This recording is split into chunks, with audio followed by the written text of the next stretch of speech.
Olá, olá, senhoras e senhores, sejam muito bem-vindos ao canal da J-League Insider para mais uma Semana Asiática, a última de 2024 e com um novo líder. Mas antes eu vou pedir para você se inscrever no canal, ativar o sininho, deixar o seu like e deixar o seu comentário o que você achou das partidas dessa semana da Champions Asiática, da AFC Champions League Elite e da AFC Champions League 2 também. E antes da gente passar para a análise dos jogos, para o meu comentário dos jogos, eu deixo vocês com este recadinho do nosso patrocinador. Aprender uma nova língua sempre é importante, né? Seja para fazer turismo ou para te ajudar no seu trabalho, para você fazer uma negociação, para você traduzir algum documento ou alguma reunião. Sempre ter um novo idioma é importante. E que tal você aprender a falar uma das línguas menos faladas dentro do Brasil, que é o japonês? Pois é, a Aliança Cultural Brasil-Japão é a parceira oficial da J-League Insider e ela promove o intercâmbio cultural entre o Brasil e o Japão, seja através de palestras, de encontros com autoridades ou pelos cursos de idiomas, de mangás e diversas outras artes culturais do Japão.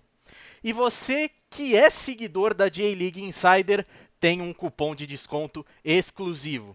Quando você preencher o seu formulário de inscrição, vai pedir para você um cupom de desconto. Você digita lá JInsider10 e você vai ter 10% de desconto para aprender a falar uma nova língua e aí ajudar no seu trabalho ou até mesmo na sua viagem a lazer lá para o Japão.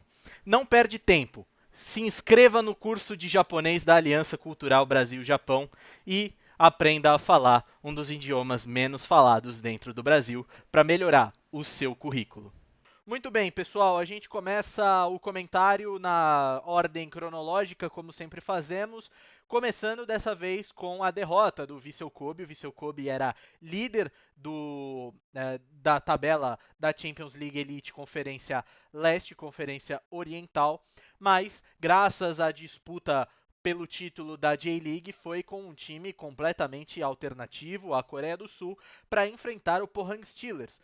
Pohang Steelers que vinha em baixa, vinha inclusive de derrota para o Yokohama F Marinos, se eu não estou enganado, eu acho que foi para o Marinos, e vinha na nona colocação, vinha fora da zona de classificação. Nessa zona, nessa conferência, você bem sabe que as duas potências são Japão e Coreia do Sul. Hoje o Japão um pouco à frente e a Coreia do Sul um pouco abaixo, já que inclusive o Pohang Steelers estava fora da zona de classificação e o Sun Hyundai também estava na lanterna até essa rodada, venceu e está já na penúltima colocação, perdão, já está na penúltima colocação. Isso porque também a K-League já se encerrou, o campeonato sul-coreano já se encerrou com o título justamente do Ulsan Hyundai. Então os times coreanos agora eles vão para essas próximas rodadas da fase de liga, eles vão com o time completo, com força máxima, e foi assim que o Pohang Steelers acabou indo enfrentar o Vissel Kobe, recebendo, né, o líder da J-League na sua casa. O Vissel Kobe até conseguiu fazer algumas jogadas, basicamente o jeito que o Takayuki Yoshida gosta de atuar, o Vissel Kobe cumpriu à risca o papel, mas é um time um pouco mais inferior. Inclusive, quando a gente pega a escalação do Vissel Kobe para essa partida, a gente vê que jogadores, por exemplo, que fazem parte da equipe titular, a gente tinha o Sasaki, que é reserva, um 12º jogador, né, uma espécie de 12º jogador nesse time, foi o titular no comando do ataque, ele é um meia armador de origem. A gente teve o Nanase Ino também, que é o lateral reserva do Gotoku Sakai, atuando como ponta para o Hirose jogar na lateral direita. A gente teve o Hotaru Yamaguchi, que também é uma espécie de 12º jogador, atuando também nessa partida. O Kikuchi e o Anami formaram a dupla de zaga. A maior parte dos titulares estavam no banco de reservas, e mesmo assim eram poucos titulares. Quem entrou e que faz parte do time principal foram justamente o Yosuke Ideguchi, o Taisei Miyashiro e o Ryo Hatsuse, que são jogadores que compõem a formação titular. Os outros dois que acabaram entrando, o Nina Tominaga e o Ryota Morioka, não fazem parte do time principal, o time que disputa a J-League. Então, o Takayuki Yoshida ele vai com a sua equipe alternativa e do jeito que se desenvolveu o jogo, do jeito que a gente esperava a partida acontecendo, o Vissel Kobe era natural que perdesse. E é muito importante que o Vissel Kobe já tenha conquistado os resultados necessários para estar numa posição confortável hoje de classificação, justamente pela situação que vive, por exemplo, o USA Hyundai, que deixou 5 rodadas consecutivas com derrota na lanterna da fase de liga, com 0 pontos, né, conquistados, e hoje já na penúltima colocação, já conquistou a primeira vitória e ainda assim tem chances de classificação para a próxima fase, deve jogar com o time titular as próximas rodadas da fase de liga e com certeza vai entrar na briga para a classificação. Então o Vissel Kobe já se dá ao luxo de poder poupar nessa rodada e focar na disputa do bicampeonato da J-League e não tem muito que a gente possa comentar sobre a partida. O que a gente pode dizer é justamente o que eu disse até agora. Seguiram o que o Takayuki pediu, seguiram o que o treinador pediu, uma equipe um pouco inferior tecnicamente ao time titular, não tenho dúvida de que se a equipe que vem jogando ultimamente na J-League fosse a escalação colocada no jogo contra o Pohang Steelers, o Vissel Kobe sairia-se melhor como se saiu nas outras partidas da fase de liga quando a sua formação titular estava em campo. Miyashiro, Osako, Muto, o Ideguchi, Tuller, toda essa equipe do Vissel Kobe é superior, inclusive ao próprio Pohang Steelers e mostra também aquele a superioridade, né? Para você que acompanhou ontem a nossa live do sorteio do Mundial de Clubes, eu e o Vini da Central do Arabão, a gente comentou bastante, né? O momento da AFC. Você tem os times sauditas, inevitavelmente, na prateleira do topo, né? Acho que hoje poucos times conseguem fazer frente aos clubes sauditas. Talvez o Vissel Kobe titular seja um deles, mas mesmo assim não entra como favorito, né? Não entra como o favoritaço a vencer uma equipe saudita, mas você tem as equipes japonesas logo atrás, né? O Japão é a segunda força no futebol de clubes do continente hoje, inevitavelmente, com Coreia do Sul e ali o Catar, os Emirados Árabes correndo por fora, correndo ali pela disputa da terceira força. E foi mais ou menos isso que a gente comentou, principalmente quando a gente fala das expectativas para cada clube que está classificado, um clube de cada país. O Al Hilal deve passar em segundo no grupo, mesmo tendo o Real Madrid. O Urawa briga pela segunda colocação com o Monterrey e com o River Plate. E o Sun Hyundai e o Al Ain brigam mais longe, correm por fora.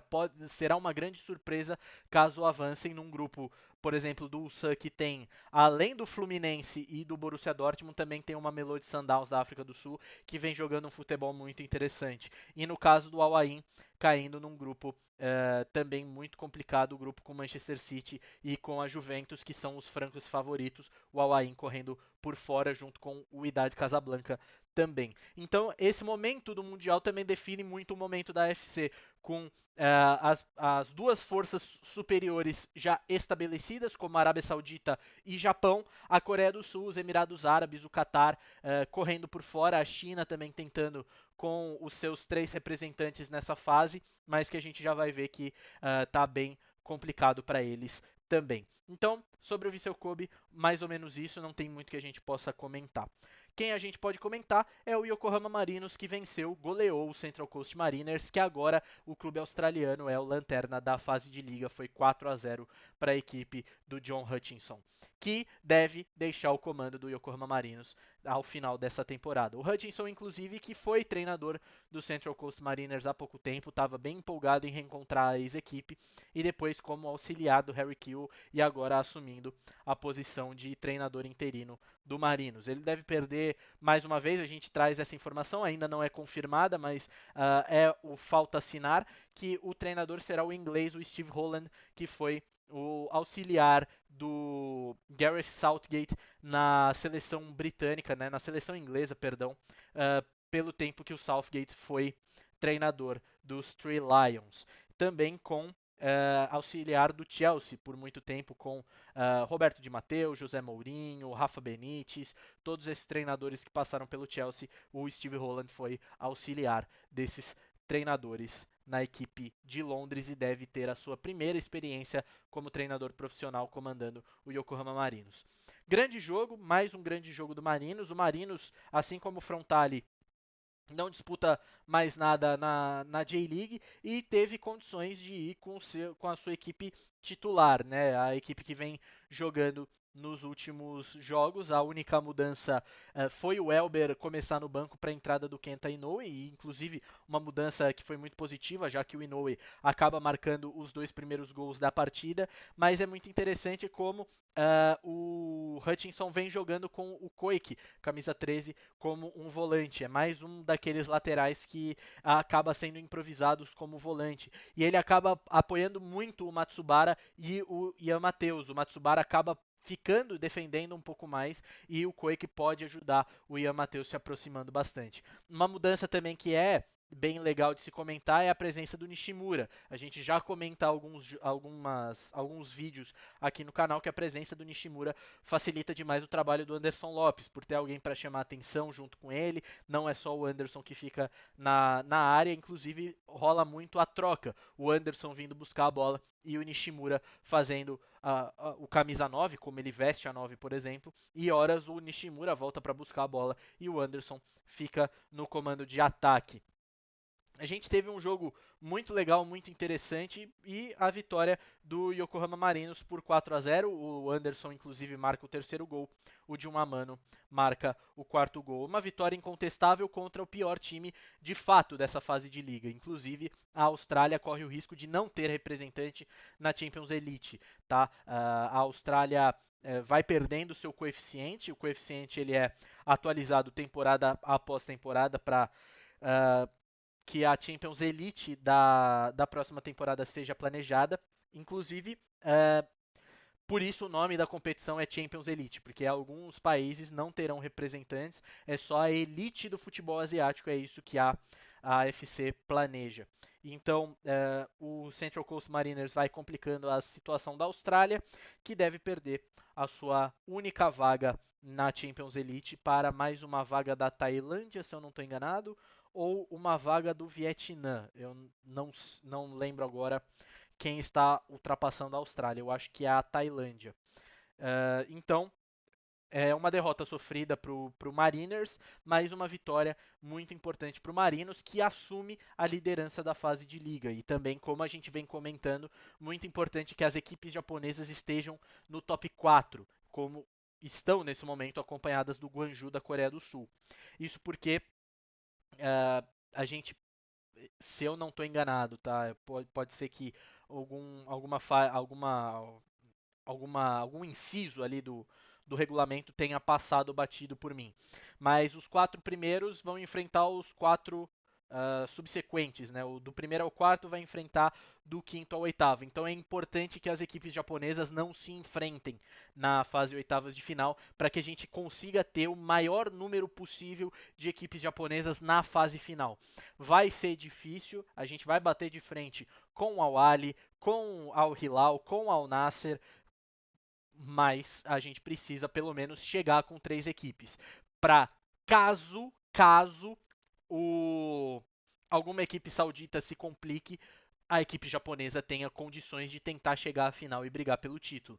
O que dá para o Japão fazer, e eu acho que o que a gente vai debater ao longo do ano que vem inteiro sobre esse ponto, o que dá para as equipes japonesas fazerem é isso, correr por fora, sabendo que é a segunda força, que não dá com o elenco que o Japão, que a J-League pode oferecer a uma equipe, não dá para bater de frente com o Al Nassr e o Cristiano Ronaldo, com o Al Hilal e Milinkovic-Savic, Mitrovic, Neymar, Malcom, e com o Al-Ahly, o Mahrez, o Firmino, o Kessié, o Mendy, não dá para bater de frente com esses caras no mano a mano. O que dá para fazer é correr por fora, fazer o que o Urawa fez com o Al Hilal em 2022, na final de 2022 que aconteceu em 23. O que dá para fazer é isso. O que não dá para fazer é achar que dá para jogar de igual para igual, porque não dá. Então é importante que o maior número de equipes japonesas cheguem na fase final para talvez dar sorte de pegar nas quartas de final uma equipe do Catar, ou uma equipe iraniana, uma equipe do Uzbequistão, ou até mesmo chegar numa semifinal contra uma outra equipe japonesa ou contra uma equipe coreana, que evite, pelo menos, os três sauditas enfrentarem as três equipes japonesas, né? Que isso acabe sendo evitado para que a equipe japonesa consiga chegar à final. E como a gente bate sempre na tecla, e a gente falou isso no sorteio ontem, o lance para as equipes japonesas vai ser focar no ranking. Dá para uma equipe japonesa ir através de um título? Dá. Pode ser que numa final você encare um Al Hilal num dia ruim, ou até que você encare as equipes sauditas no seu dia ruim, na fase final, que é jogo único, mas é importante focar no ranking, porque muito provavelmente vai ter campeão repetido, não vai ser que nem esse ano, não vai ser que nem esse Mundial, que vai estar quatro equipes de países diferentes. Inclusive, nesse ano, o Al Hilal, em teoria, ele conta como dois, né? Porque o Al Hilal foi mantido como o campeão de 21 para 22. A final de 23 foi o Urawa, mas valia para 22. E aí mudou para 23, 24 e 24, 25. Então o Ulsan acabou indo pelo ranking. Então a ideia, o prognóstico, né, é que nos próximos anos de domínio saudita a gente veja times sauditas ganhando repetidamente a Champions League. Então o ranking muito provavelmente vai acabar contando para a classificação para o Mundial. E é importante que as equipes japonesas estejam bem classificadas no ranking. O melhor classificado nesse último ranking, perdão pela falha de voz, tô com um pouquinho de dor de garganta. A equipe japonesa melhor colocada no ranking foi o Kawasaki Frontale, que ficou na quarta, quinta colocação do ranking. Então, considerando, vamos fazer uma suposição completamente maluca. O Al Hilal ganhou as 4 Champions League seguidas. Então, o Al Hilal é o único time classificado via troféu continental. Restam 3 vagas. Vão o segundo, o terceiro e o quarto do ranking, porque inevitavelmente o Al Hilal vai ser o primeiro, como foi nesse último ciclo de Mundial. Então, o Kawasaki Frontale, que seria o quinto, nem assim ele iria. Então é preciso que um time japonês fique ou na segunda, ou na terceira, ou na quarta colocação. O segundo foi o USA Hyundai, que foi quem foi ao Mundial. O Jeonbuk Hyundai não foi, perdeu a segunda colocação nas últimas partidas da Champions League da temporada passada. E o Al Nasser ficou na quarta colocação, se eu não estou enganado. Eu acho que Al Nasser e Kawasaki Frontale ficaram muito próximos, ou o Al Nasser foi o quarto e o Kawasaki foi o quinto, ou o Kawasaki foi o quarto e o Al Nasser foi o quinto, vice-versa. Então é muito importante que as equipes japonesas consigam uma boa colocação no Mundial.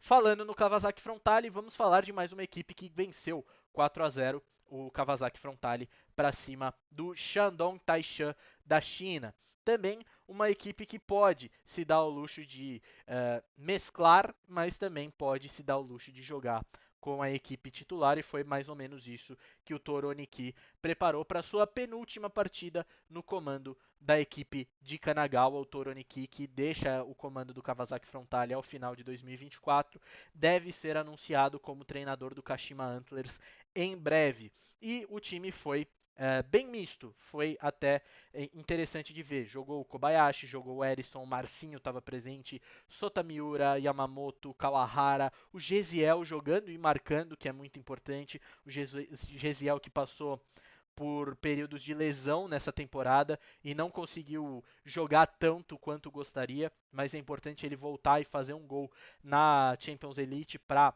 ganhar confiança, para encerrar bem o ano e partir para o ano que vem muito bem. A gente falou agora há pouco das equipes chinesas, que são 8 vagas, né? E considerando que as 3 equipes japonesas e coreanas passem, fica 2 vagas ali para disputa entre um australiano, um tailandês, um malaio e 3 equipes chinesas. Então, bem interessante a gente ver como as equipes chinesas estão se portando. Nesse momento, o Shandong é uma das equipes classificadas, mas está se mexendo, tentando tá tentando se classificar, está brigando ali justamente com o Shanghai Port e com o Shanghai Shenhua, as outras equipes da China que estão representando o país chinês na Champions Elite. Quem também está nessa briga é o Johor Darul Tazim, um time complicado, da Malásia, e também o Buriram da Tailândia. Acho que só o Central Coast Mariners a gente pode dizer que está já fora do baralho, mas até o Sun Hyundai, até a 11ª colocação, ainda tem chance de se classificar. E é até por isso que a gente comentou no vídeo passado, né, na semana passada, que a Conferência Leste ela é muito mais disputada do que a Conferência Oeste. Os times sauditas sobram na Conferência Oeste. Basicamente, eu acho, eu não tenho certeza, que todos os 3 times sauditas estão invictos. Acho que um deles perdeu nessa rodada, não lembro exatamente.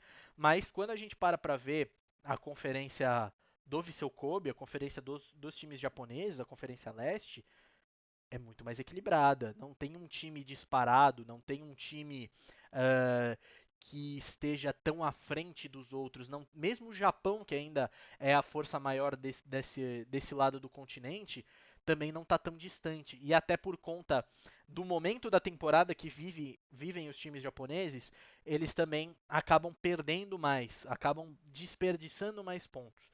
Então isso está sendo bem interessante e é por isso que mesmo o Marinos com 13 pontos na liderança, faltando 2 rodadas, nem assim a gente pode dizer que o Marinos não está classificado. Virtualmente, dá para dizer, matematicamente ainda não. Precisa de mais um pontinho na próxima rodada para a gente confirmar a classificação do Yokohama F Marinos.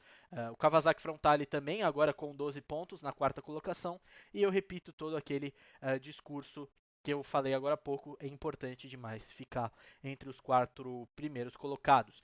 Quem foi o melhor da competição foi o Sanfrecce Hiroshima na Champions 2, que venceu o Eastern de Hong Kong por 4-1, mesmo com o time reserva. O Eastern era o time mais fraco da chave, acabou fazendo bons jogos com o Kaya e Iloilo, eram os 2 times que seriam um saco de pancada e distribuiriam pontos entre si. O Kaya ainda acabou tirando um empatezinho do Sanfrecce, né, com o Sanfrecce já com o time reserva pensando na J-League. Mas dessa vez o Sanfrecce Hiroshima vence o Eastern por um bom placar, 4-1, e garante a melhor campanha da primeira fase do torneio. Isso é muito importante porque a Champions 2 tem o formato da Champions League até a divisão, né, de Champions 2 e Champions Elite. A divisão dos continentes, a divisão do continente, ela vai até a fase final. Então, o Sanfrecce tem condições de chegar na final e garantir-se na final. Claro, você ainda tem o Jeonbuk Hyundai que você precisa passar, que é uma equipe muito forte e depois de uma temporada fraca na K-League, muito provavelmente vai se reforçar muito bem para a próxima temporada. Sim, mas o Sanfrecce Hiroshima também tem condições totais de manter esse elenco ou até mesmo se reforçar ainda mais caso o título não seja conquistado nesse final de semana. O Sanfrecce com certeza vai se reforçar mais e a conquista desse título continental também muito importante. Perdão, muito importante.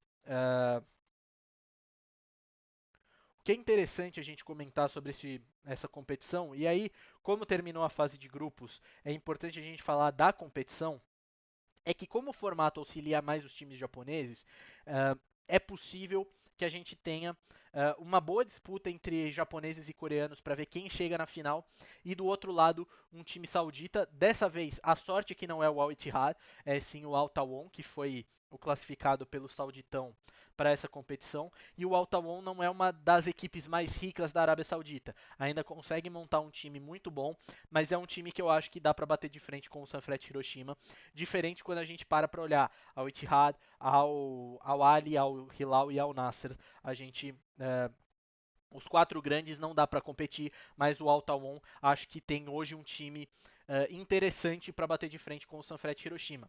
Como eu falei, precisa passar das oitavas, das quartas, das semi, mas um time do Oriente tem a sua vaga garantida na final dessa competição. O Al Tawon deve ser o time que vai chegar na final pelo lado do Golfo Pérsico, mas o Sanfrecce Hiroshima vai ter que passar pelo Jeonbuk Hyundai inevitavelmente, a não ser que o Jeonbuk acabe caindo para uma outra equipe, como o próprio Sydney FC, que classificou na segunda colocação. Uh, mas o Sanfrecce tem totais condições de ser campeão. E ser a melhor equipe da primeira fase já mostra que o Sanfrecce não está para brincadeira nessa competição. Inclusive, por ser uma competição com equipes mais fracas do que a Champions Elite, muito provavelmente o Sanfrecce vai conseguir se sair bem e chegar até a final. Esperamos que conquiste essa Champions League 2. Mais uma vez, pedir para você se inscrever no canal, ativar o sininho, deixar o seu like e deixar também o seu comentário. A gente volta numa próxima com a análise da rodada final da J-League, que você confere na Rádio Mirai. Também não esquece, nessa madrugada, votar na Rádio Mirai na final do playoff de acesso, Fadiano Okayama e Vegalta Sendai. O meu Vegalta Sendai vai brigar para voltar para a primeira divisão. Eu espero vocês na Rádio Mirai. Vem me ver sofrendo com o Colosso de Miyagi. Vou ficando por aqui. Obrigado e até a próxima.